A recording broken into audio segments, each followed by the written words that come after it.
Allez, coordination aujourd'hui, petit retour, ça fait pas de mal. Et puis c'est surtout que ça amène quelque chose de super sympa. Donc les coordinations, pour moi, c'est comme les rudiments, c'est la base.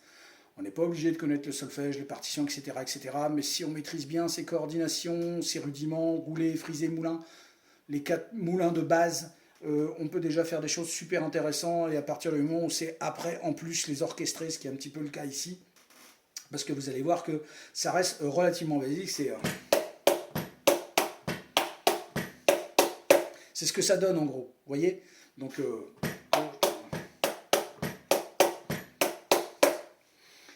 sauf qu'il y a la petite différence, c'est qu'on va alterner entre nos mains gauches et nos mains droites sur la caisse claire. C'est-à-dire le premier tour va se passer où on va ramener notre caisse claire, donc gauche-droite, droite-gauche. Donc le gauche-droite en premier est sur le charlet, et le droite-gauche suivant, c'est charlet-caisse claire. Donc pied, charlet, charlet, pied, charlet, caisse claire. Ok? Donc, 1.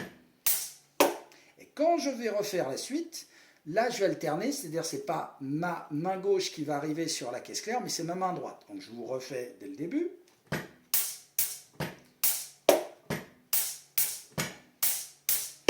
Et là, c'est la main droite. Pourquoi? Parce que j'ai rajouté ma main gauche qui n'était pas là à ce moment-là pour faire passer comme cette petite illusion rythmique d'un temps un petit peu coupé, un peu cassé. Donc,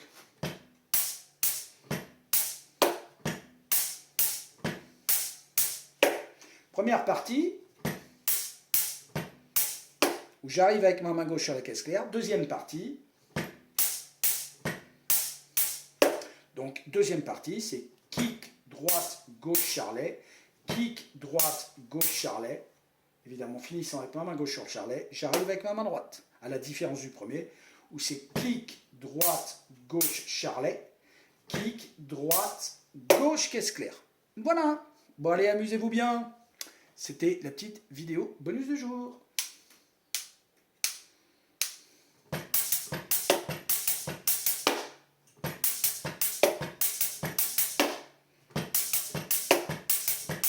Et après, on peut orchestrer.